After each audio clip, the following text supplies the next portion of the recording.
Natawa. Virgil. Hello, Virgiline. Ba't ka napatawag? Ano? Talaga? O sige, sige. Maraming salamat sa impormasyon na binahagi mo sa amin, Virgiline. Utang na loob ko sa iyo ang buhay namin. Salamat. Peter, nagpaplano si Blandina pati ang kanyang nanay na ipatumba tayo. Ano ma? Pati si Nena, pati mga anak mo. Sinabi ni Feling Taga sa kanya, kay Virgiline. Sinabi ni Sonia na pinsan ni Feling Taga na nagkatrabaho dun sa bahay ni Blandina. Kaya nga mag-iingat kayo, ma. Mas maganda umalis lang tayo dito, ma. Doon tayo sa bahay natin. Baka ikapahamak pa natin yung pag-stay natin dito. Kilala ko yung mga yun, ma. Mga member ng mga budol-budol. Pati ng mga korap baliling. O nga pala, ma.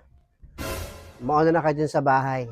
Ma-withdraw lang ako ng pera para makapamili na handa natin sa Pasko bukas. O sige, anak. Mag-iingat ka, ha?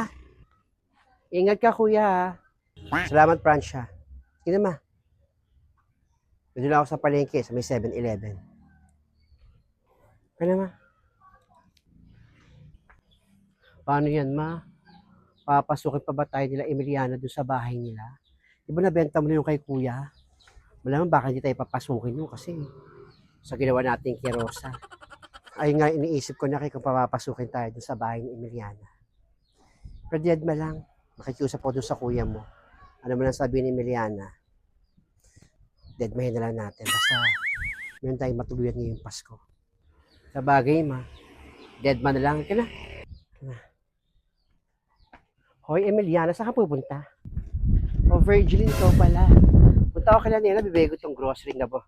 Napadalunan ko sa raffle dyan sa tricyclean. Sana all may grocery. Puti ka pa. Malamang walang handa yun. Tama, walang handa yun kasi subukan niya si Nene. Ang biniling bigas, 1/4. Virgiline, no? Yung biyanan ko pating hipag ko. Ha?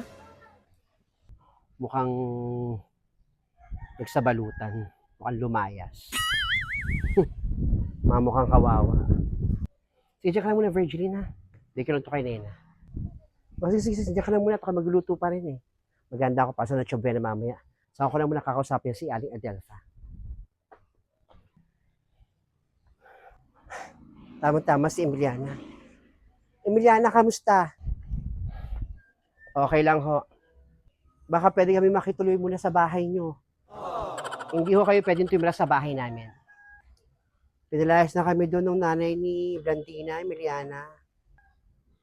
At Francia, wala akong pakialam kung pinalayas kayo. Hindi ko pa nakakalimutan yung ginawa yun sa anak ko, kay Rosa. Hindi ko kayo mapapatawad. Pagpasensya muna sa mga nangyari. Baka sana pwede kami makituloy kahit ngayong Pasko lang. Tama si Mama, baka pwede naman kami makitira dun sa inyo. At saka masyado na masikip yung bahay para magsama-sama pa ho tayo doon. Wala kayo problema sa bahay. Ang ganda ng araw. Si Adelpha yun, pati si Francia. Si Emiliana. Mabenga.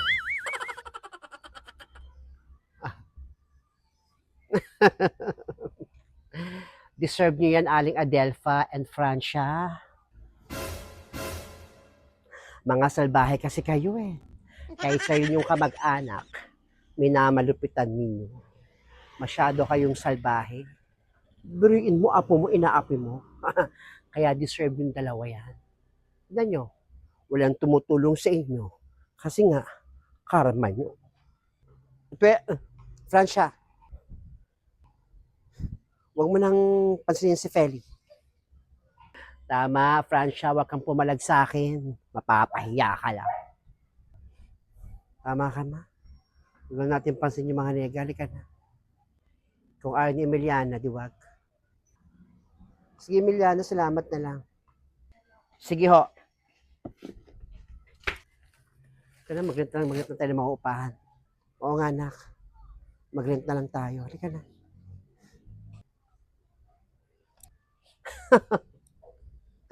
Pahiya sila, oh.